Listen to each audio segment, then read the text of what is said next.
Puji Tuhan, wanita yang bernama Resda ini percaya Yesus dan menjadi pengikut Yesus karena di dalam Yesus ada kepastian. Seperti apa videonya?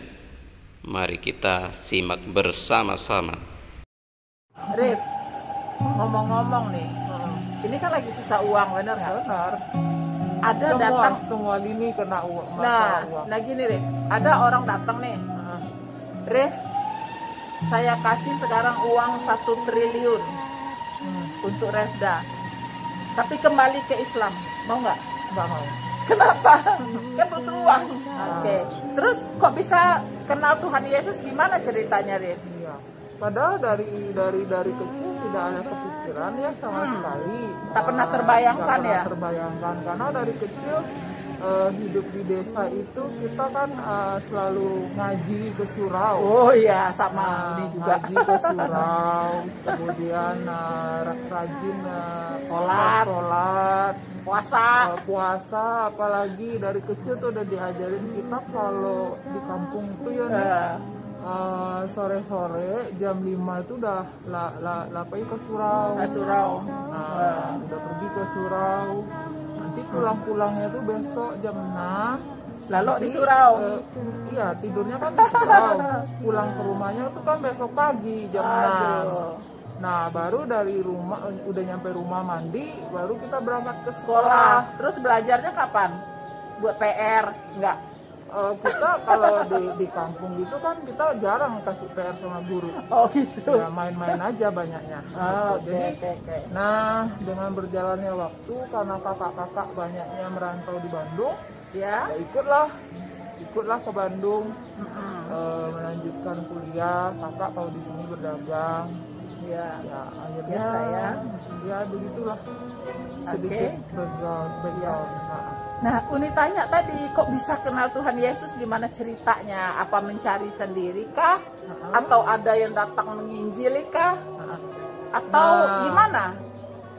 Ya, sebelumnya sih puji Tuhan ya, puji syukur bisa berkenalan dengan ajaran Kristus. Tentunya pertama kali kenal Uni Rina.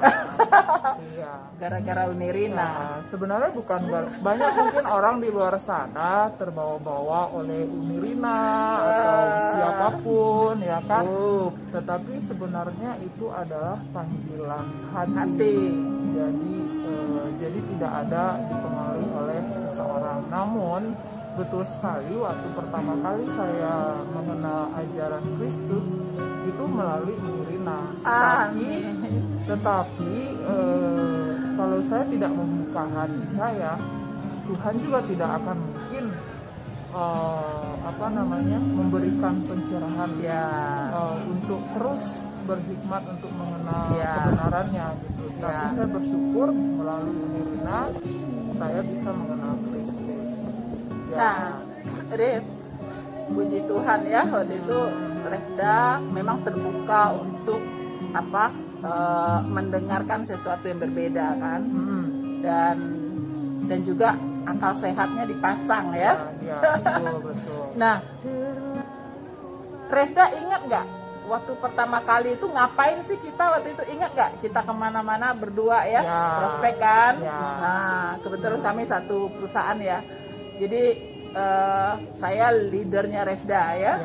Terus kemana-mana kita berdua pergi prospek, terus di mobil cerita terus ya. Iya, cerita. Itu gara-gara apa ya? Cerita apa? Aku ini kan nggak pernah, Rif jadi Kristen dong, Rif percaya Yesus dong, nggak pernah ya? Nggak pernah. Nggak ada ngomong gitu kan? Justru Rif, saya bertanya. Rif kalau nggak percaya Yesus masuk neraka, Uni nggak pernah gitu kan? Nggak pernah. Ngomong apa Uni waktu itu, Rif? Lupa. Saya cuma bertanya waktu itu. Saya waktu itu kan kita karena udah sejak pertama kali kita kenal kan, kita udah sering kemana-mana kerja bareng. Waktu itu kan saya masih agak rajin, tapi ngelihat Uni Rina katanya ini orang Minang ya, tapi nggak sholat. Tapi dalam hati saya kenapa ini orang nggak sholat, terus kenapa dia nggak pakai kerudung, nggak pakai jilbab, nggak pakai hijab. Kemudian saya bertanya, Uni kenapa ya Uni nggak nggak pakai hijab. Kenapa? Nggak pakai kerudung. Kenapa Uni nggak sholat? Terus si Uni Rina menjawab, oh iya, kita memang nggak melakukan hal-hal ritual seperti itu lagi. Nah, saya kan penasaran, kenapa gitu? Kenapa kok bisa begitu? Apa karena saya tahu sebelumnya beliau pernah di Jerman bersama suaminya. Udah jadi bule gitu ya? Saya pikir dia ikut-ikutan orang Jerman di sana, mungkin mungkin ateis atau tidak percaya Tuhan lagi. Aduh. Saya pikir dalam hati seperti itu. Ya. Namun sewaktu itu saat saya tanya seperti itu, di Uni Rina menjawab, oh tidak, kita tuh justru kita menyembah Tuhan Allah yang benar. Nah, saya kan penasaran, jadi waktu itu agak tersinggung sih. Kok emang dia mengklaim Tuhan yang dia sembah itu yang benar, emangnya yang saya sembah nggak benar gitu loh. Jadi saya tertarik juga. Memang seperti apa Tuhan yang disembah yang benar itu seperti apa? Nah, waktu itu kita mulai kita cerita kisah-kisah Nabi kalau nggak salah deh. Waktu itu kisah Nabi Nuh ya, Adam gitu kan. Kemudian Ibrahim juga, ya kan? Kita cuma cerita-cerita kisah-kisah Nabi doang gitu. Ya, betul. Terus kesannya Refda, kok Uni banyak tahu cerita ini ya? Tahu dari mana? Uni baca apa katanya gitu. Iya kan? Coba ceritakan. Saya bertanya, kok dia lengkap ya? Saya kan juga pernah dengar ya cerita nabi-nabi waktu zamannya saya SD, saya mengaji di surau. Tapi ini cerita yang diceritakan ini, sebelum jauh ke situ, waktu saya SD itu jam 2 siang itu ada sekolah tambahan, itu sekolah agama khusus. Itu keluar jam 1 siang, jam 2 sampai jam 5 itu kita sekolah lagi, pulang-pulang jam 5 itu belajar tentang memperdalam akhlak, fikih, ilmu fikih dan segala macamnya di SD waktu itu. Nah, saya dapatkan juga cerita-cerita Nabi itu kebanyakan di sekolah sore itu bersama guru agama waktu itu. Nah, saya dapatkan nggak seperti yang Uni ceritakan. Kok lebih lengkap dan lebih menarik. Makanya saya tanya, di mana cerita itu berada? Kok lebih lengkap ceritanya, di mana bacanya? Gitu. Jadi akhirnya Uni Rina bercerita banyak Iya. Uni bilang ada bukunya, kalau mau ceritanya yang lengkap ada bukunya tebel, namanya Alkitab gitu kan? Gitu. Nah, akhirnya pada saat itu sedikit waktu itu kita kan di mobil ya, saya ingat di mobil, akhirnya kita pindah tempat. Bagaimana kalau kita bercerita sambil makan? Waktu itu ingat kita bercerita akhirnya pindah ke tempat lotek yang di Naripan. Tahun 2013-an kalau salah. Ya udahlah, kita cerita sambil makan lotek yuk, ayo. Nah, akhirnya Uni Rina menuliskan garis zaman bagaimana penciptaan, bagaimana Adam dan Hawa jatuh dalam dosa, kemudian bagaimana Tuhan janjikan juru selamat, bagaimana Tuhan janjikan akan datang juru selamat, kemudian akhirnya Tuhan itu adil.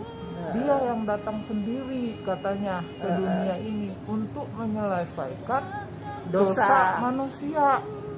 Wih, hebat, masih ingat. Wah, enak banget ya. Si Anu yang punya dosa, Tuhannya datang loh menyelesaikan gitu.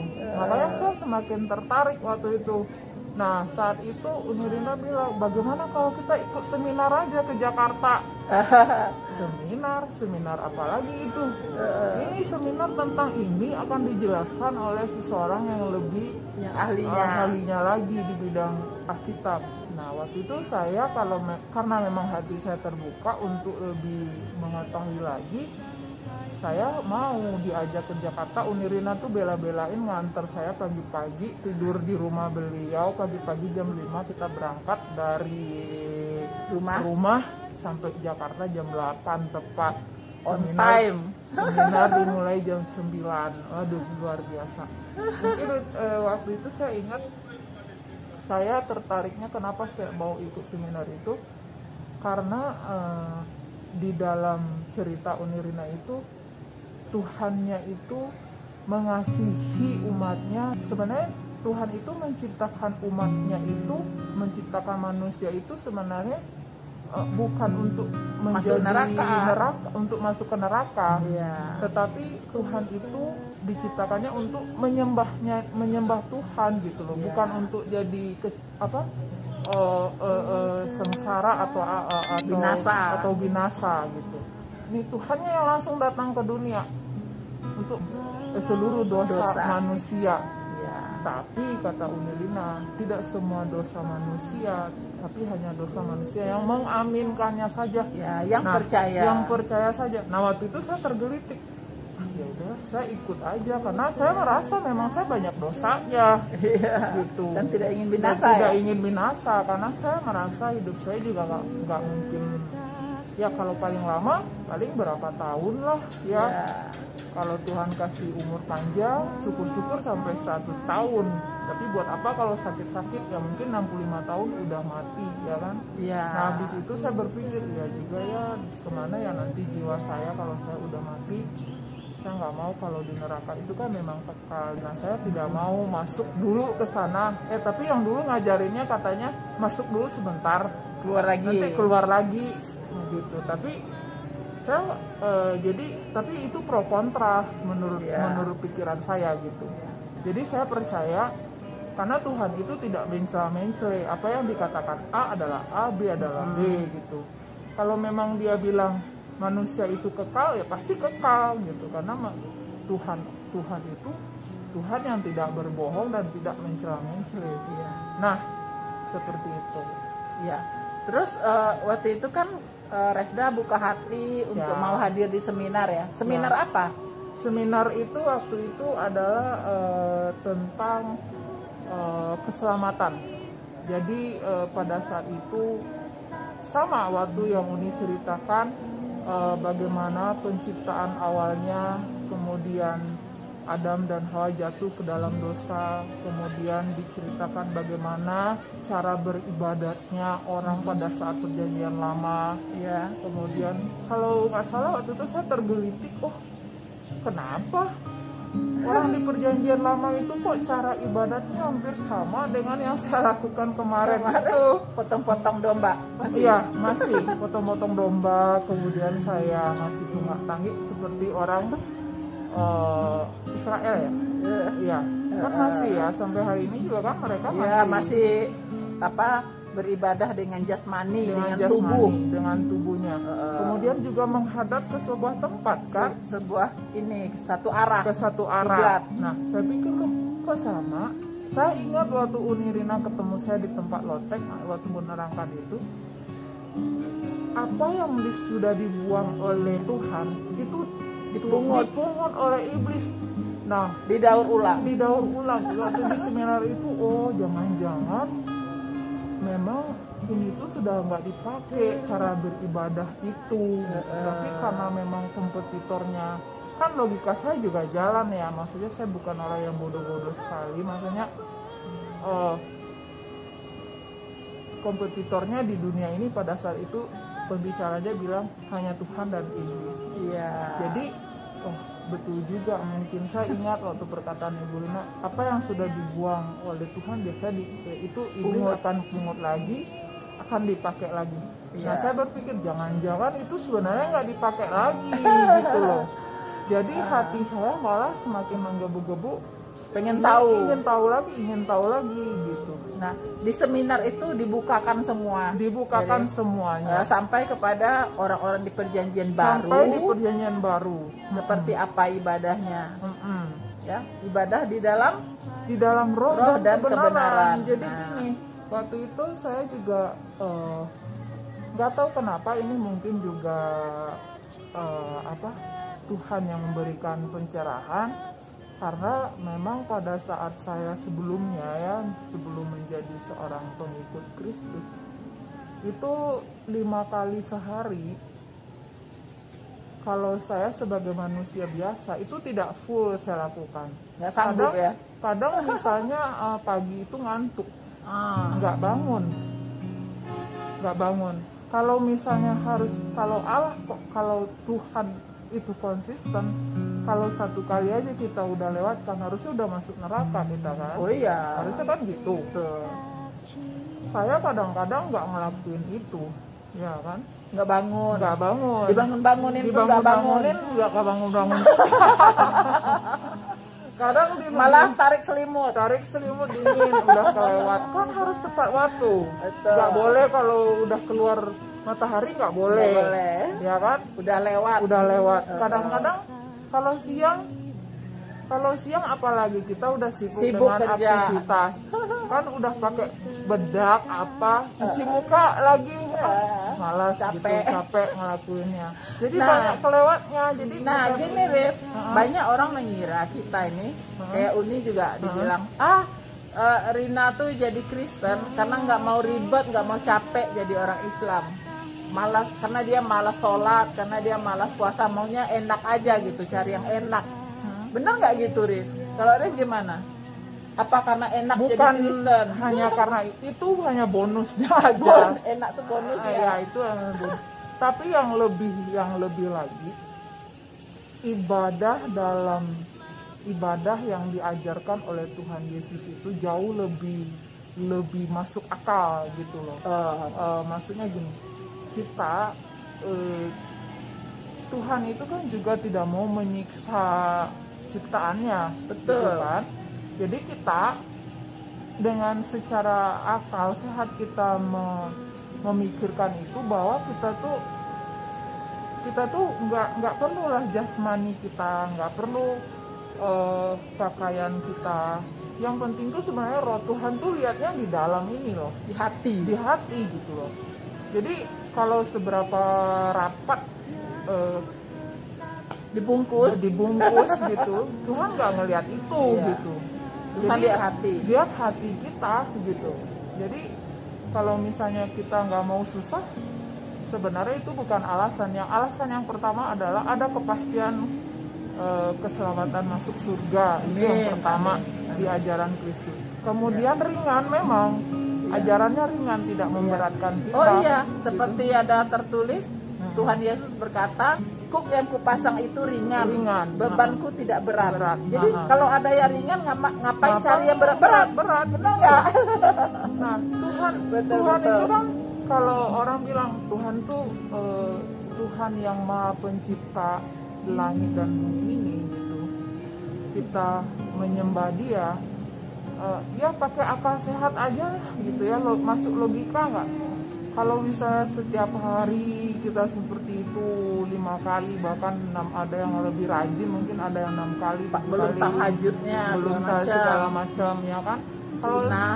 Kalau menurut saya ya apa ya, sia-sia aja lah gitu. capek lah. Nah, Reh, ada yang lebih ringan kok. Iya, Reh, tadi Revda bilang yang pasti di dalam kekristenan itu ada kepastian keselamatan. Nah, itu dalam pemahaman Revda bahwa Kristen itu memiliki kepastian masuk surga itu bagaimana, Reh? Penjelasannya seperti apa, Reh? Yang Revda imani ya, bahwa kapanpun kita mati pasti masuk surga. Nah, coba gimana pemahaman Revda? Iya, tentunya saya percaya karena yang di dalam Alkitab, saya percaya bahwa Alkitab yang tertulis itu datang dari Allah yang diwahyukan melalui rasul dan nabi-nabinya gitu. Nah, jadi di dalam Alkitab tertulis Tuhan sendiri loh yang berkata, akulah jalan dan kebenaran dan hidup. Tidak seorang pun bisa ke rumah Bapa kalau tidak melalui aku. Dia nulis seperti itu gitu. Nah, kalau yang di sebelumnya saya tidak menemukan kepastian itu. Ya. Nah, bagaimana cara Tuhan memastikan Revda masuk surga? Bagaimana cara, apa yang dilakukan Tuhan supaya Revda kalau mati pasti masuk surga? Karena Tuhan itu sendiri yang turun ke dunia, kemudian rela menggantikan hukum kita, kemudian Dia rela disalib, didera, ditarik, ditusuk, kemudian dihina di segala macam kan, kemudian dia mati, dia mati, masuk ke dalam alam maut itu sendiri, dan dia bangkit. Nah, dia berkata akulah jalan dan kebenaran dan hidup itu, artinya dia sudah pernah ke situ, dia sudah membuktikan gitu loh. Kalau yang di sebelumnya kan tidak ada, dia kalau pada saat ada yang nanya ke apa itu namanya pemimpinnya, nabinya pada saat itu, dia juga nggak ngerti kemana jalan yang nggak tahu katanya gitu loh. Jadi bagaimana saya yakin, karena Tuhan itu sendiri bangkit gitu. Kalau Tuhan Yesus nggak bangkit, berarti sia-sia iman percaya kita. Ya sama aja dengan orang lain, ya nggak bangkit. Kalau udah mati nggak bangkit. Dia nggak bangkit tuh. Oke. Gitu. Oh, jadi maksud Refda tadi gini, karena kita ini orang berdosa. Tidak ada manusia yang bisa menyelesaikan dosanya sendiri. Iya. Tidak ada ya. Tidak ada yang bisa menyelesaikan dosa. Bisa nggak? Ini loh, banyak orang, saya inilah pasti masuk surga karena saya banyak bantu orang, sumbang sana, sumbang sini, ya kan, saya orang yang baik hati dan sebagainya. Nah, seperti itu bisa nggak menyelesaikan dosa? Seberapapun uangmu, ya kan, mau sebesar sakombu, sakaruang, sagoni, ya, mau berbuat baik sebesar apapun, itu tidak akan bisa membawa kita ke surga. Tidak akan ada hartamu, tidak akan membawa jiwamu ke surga. Hanya penebusan Tuhan Yesus Kristus di kayu salib lah yang bisa membawa kita masuk ke surga, dan pasti kalau pada saat mati kita pasti masuk surga. Amin. Ya, karena apa? Alkitab mengatakan upah dosa adalah maut. Ya, gitu. Berarti kalau berdosa harus dihukum di neraka, itu konsekuensinya. Ya kan? Nah, sekarang Tuhan nggak mau kita dihukum, benar nggak? Benar. Gimana caranya? Nah, Tuhan siapkan satu cara, yaitu percaya kepada Dia sebagai Tuhan dan Juru Selamat. Betul. Dan kita aminkan bahwa Dia sudah menggantikan kita dihukum. Dengan demikian, kapanpun kita mati, kita tidak perlu lagi dihukum kan? Ya, betul. Karena Tuhan Yesus sudah menggantikan kita. Benar begitu ya? Betul. Maka disitulah kita bisa dipastikan masuk surga kan? Karena hukuman kita sudah ada yang gantikan. Betul. Kita sudah ditebus. Ya, sebenarnya kan kita ini sedang tergadai ke iblis. Iya.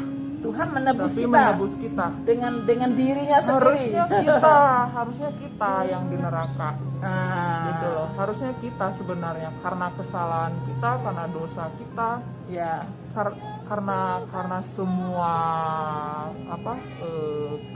perbuatan kita, harusnya kita yang di neraka. Ya. Tapi Tuhan begitu mengasihi manusia, tidak mau dihukum di neraka, makanya turun ke dunia menjadi manusia, merendahkan dirinya seperti manusia, kemudian dia rela hidup seperti manusia, kemudian dia dihina, dicaci, kemudian dia disalib di kayu salib. Dia bukan disalib karena kesalahan dia, tapi karena kesalahan saya. Kesalahan saya juga. Kesalahan saya yang begitu banyak yang tidak terhitung. Waktu kecil saya suka nyuri uang kakak saya. Kalau ini suka nyuri kembang. Waktu kecil aja saya udah berdosa, apalagi udah segede ini, pasti saya banyak dosanya. Makanya daripada itu, saya percaya bahwa Tuhan yang Maha Adil itu Tuhan yang mengasihi manusia, yang rela menggantikan hukuman manusia dengan dihukum di kayu salib gitu. Dan sehingga demikian dosa kita yang bagi yang mengamini akan tertebus. Oke. Nah, Rif, mantap sekali. Rif, gini, ngomong-ngomong nih. Sekarang kan lagi susah uang nih ya. Iya, betul. Ya, semua susah hidup nih. Semua susah hidup ya kan. Jadi bukan karena tubuh kita aja yang diserang oleh COVID, tapi kantong kita juga diserang, benar nggak? Benar. Nah, Rif, ngomong-ngomong nih, ini kan lagi susah uang, benar nggak? Benar. Ada datang semua lini kena uang, masalah uang. Nah gini Rif, ada orang datang nih, Rif, saya kasih sekarang uang 1 triliun untuk Refda. Tapi kembali ke Islam, mau nggak? Nggak mau. Kenapa? Kan butuh uang. Ya.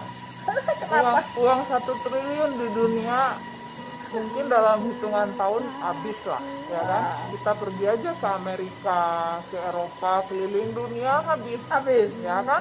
Tapi setelah mati mau kemana? Binasa, kekal. Oke, uang 1 miliar paling lama mungkin bisa lah bertahan sampai usia 65 tahun. 1 triliun. 1 triliun, ya kan? Kalau saya hidup boros udah pasti selesai. udah habis. Bawa beli barang-barang branded, semua mobil mewah, Lamborghini segala macam, habis uang 1 triliun. Tapi kalau jiwa saya setelah mati, saya nggak mau ke neraka. Makanya saya tidak mau menjual iman saya, berapapun harganya.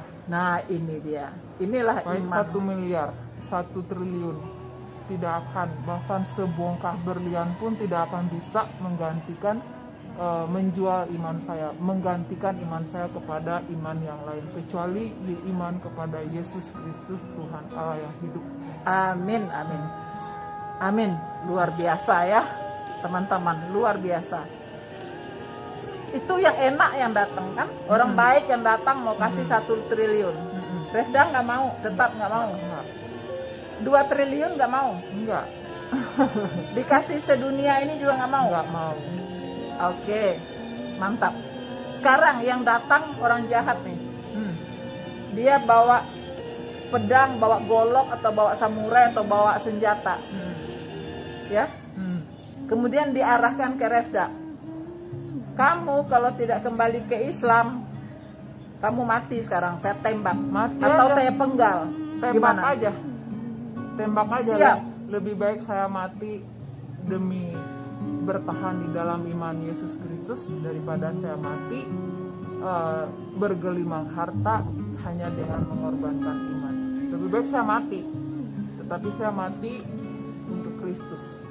Siap, Rip. Karena kalau udah mati kan udah masuk surga. Betul. Ngapain juga pusing? Paling juga ngerasain sakit pada saat itu juga. Udah sakit. Amin. Habis itu jiwanya langsung ke surga. Bersorak-sorai bersama Tuhan, puji Tuhan. Karena sekarang banyak orang dengan dunia yang semakin kacau, kehidupan semakin susah, masalah semakin banyak. Banyak orang yang jadi lemah iman, ya kan? Betul.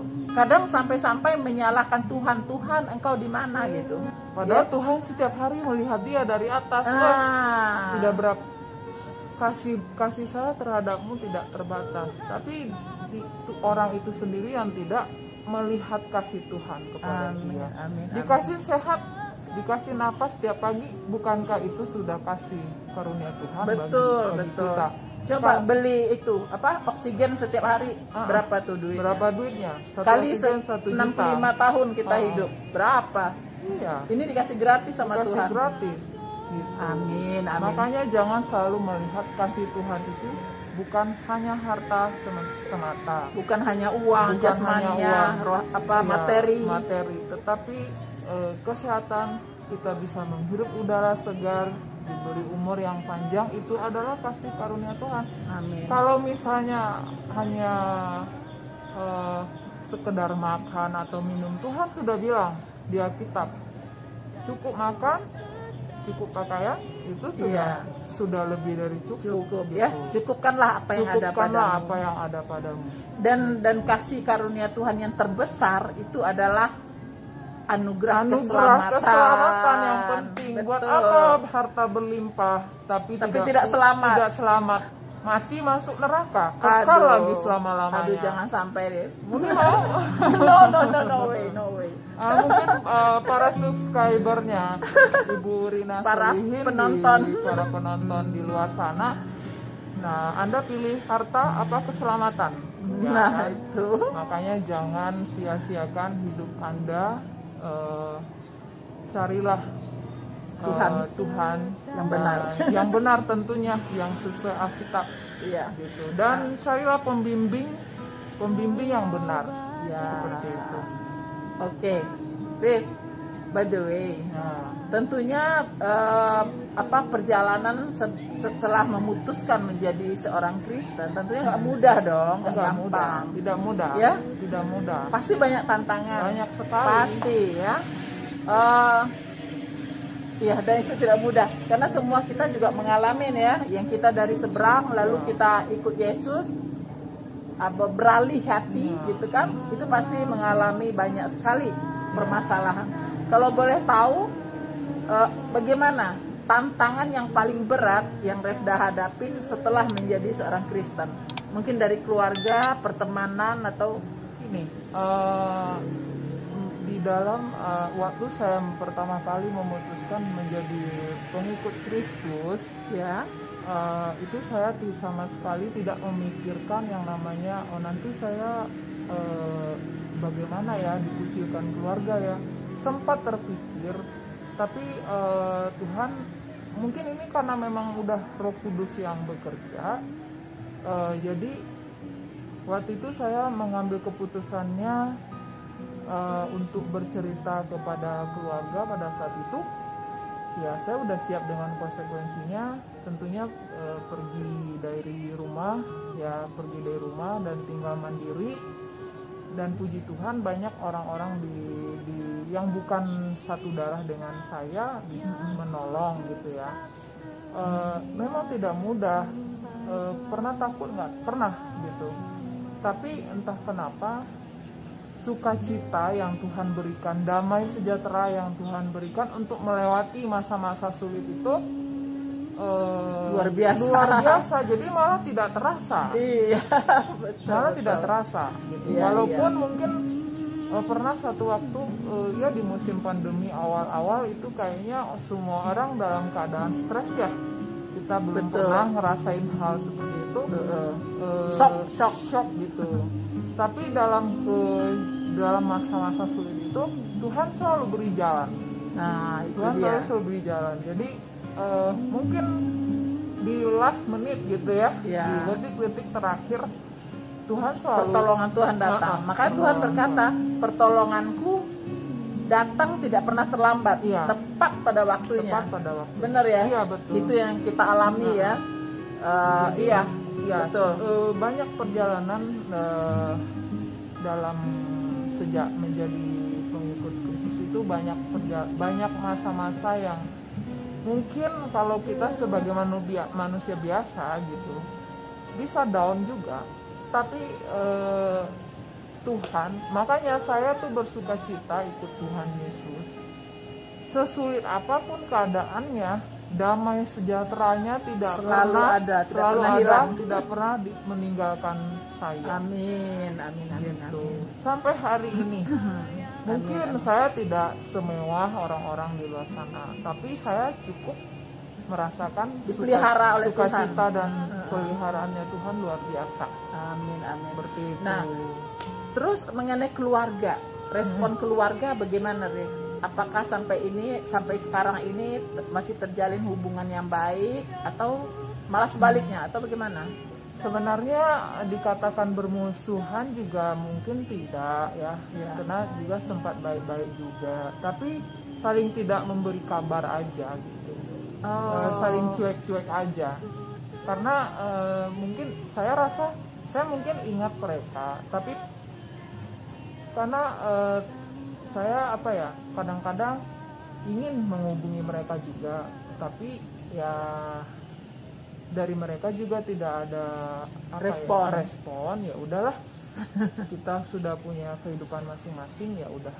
Saya sih cuma bisa berdoa untuk keluarga di luar sana yang dimanapun Anda berada, baik yang ada di kampung, baik yang ada di Bandung, suatu hari bisa mengenal ajaran Kristus yang begitu luar biasa, yang bisa memberikan kepastian masuk surga. Ya, dan tidak ada yang mustahil. Tidak ada yang mustahil. Gitu. Tidak ada yang mustahil. Saya dikucilkan, tapi saya dikucilkan bukan maksudnya orang yang dikucilkan tuh harusnya orang yang melanggar norma ya. Ya, orang yang punya kesalahan, misalnya melanggar hukum, melanggar adat, ya perampok atau penjahat gitu. Ya. Tapi saya dikucilkan karena saya ikut Kristus, saya berbahagia karena berbahagialah orang yang dikucilkan karena kebenaran. Iya. Gitu, karena betul. dia yang punya kerajaan surga. Amin, amin, amin, luar biasa. Rif, ini apa pesannya Refda nih untuk teman-teman yang seiman maupun yang tidak seiman di luar sana, yang bisa memberi penguatan iman ya untuk mereka. Apa pesannya Refda? Terutama teman-teman atau saudara-saudara yang ada dari Sabang sampai Merauke yang ada di luar sana, untuk teman yang tidak seiman, mungkin ada juga ya rekan-rekan dari Sumatera Barat, atau dari mana ya, kebanyakan subscribernya dari mana? Banyak, campur-campur sampai ke luar negeri, seluruh Indonesia bahkan yang ada di luar negeri. Pikirkanlah jiwa Anda terutama. Hidup di dunia itu tidak selamanya, sekali aja. Tidak ada kesempatan kedua untuk hidup. Paling lama jika Anda sehat-sehat saja mungkin Anda berusia sampai 100 tahun mungkin. No. Harapan hidup orang Indonesia 70 tahun. Mungkin 70 kalau tahun. Di Jepang 86 tahun. Ya, anggaplah 86 tahun yang bagi Anda yang hidup di Jepang.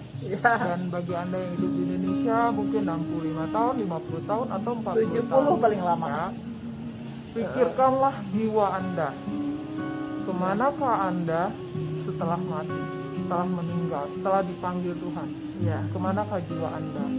Apakah Anda akan kekal di neraka atau Anda mau kekal di surga bersama Tuhan? Bagaimana caranya? Anda harus belajar, ya belajar, mau mencari tahu gitu. Kemudian jika Anda memang sudah punya niat untuk mencari tahu, cari tahulah ke tempat yang benar, ke tempat yang tepat. Iya, ke tempat yang tepat. Karena tidak semua ajaran Kristen yang Anda dengar itu pun juga benar ya. Gitu. Seperti hutan belantara. Iya. Kekristenan itu seperti hutan belantara. Dengar nih ada 30 ribuan denominasi Kristen di dunia. Lebih banyak dari denominasi Islam. Lebih banyak. Jadi Anda harus cari kebenaran, pengajaran di tempat yang tepat. Jika Anda masih bingung, ya boleh inbox Ibu Rina. Iya. Nah, bagi teman-teman yang seiman, jangan pernah menyerah, selalu cari kebenaran dan selalu belajar dari Alkitab, selalu baca Alkitab. Kemudian pertama Anda harus menyesal dulu bahwa Anda adalah orang berdosa. Jika Anda sudah menyesali diri Anda ada orang berdosa, Anda harus aminkan bahwa telah mati di kayu salib itu menebus dosa Anda. Amin. Dan Yesus telah rela mati untuk dosa Anda. Tuhan Yesus sudah turun ke alam maut dan sudah bangkit untuk Anda. Amin. Menyelesaikan dosa kita ya. Menyelesaikan dosa kita. Wow, luar biasa Refda. Ini sebuah sharing yang luar biasa yang bisa menguatkan kita semua dan juga membuka paradigma ya. Bagi saudara-saudara kita yang belum mengenal Kristus. Ya. Dan yang penting mereka mau buka hati untuk kebenaran, ya kan? Jadi jangan menutup hati, tapi buka hati dan pelajari. Kalau itu benar, why not? Kalau itu memang dikira nggak benar, ya jangan ikut. So simple, benar nggak? So simple. Jadi mengikuti sesuatu atau mempelajari sesuatu itu pakai akal sehat, jangan pakai marah-marah. Betul. Itu aja. Iya. Anda harus ikuti. Misal Anda ingin belajar Buddha, pelajari saja, tapi dengan akal sehat. Jika memang nggak benar, ya cari lagi yang lain sampai Anda ketemu yang benar. Betul. Seperti itu. Oke, Refda. Ya, kebetulan hari sudah mulai mendung. Jangan lupa klik video yang di sini ya. Terima kasih.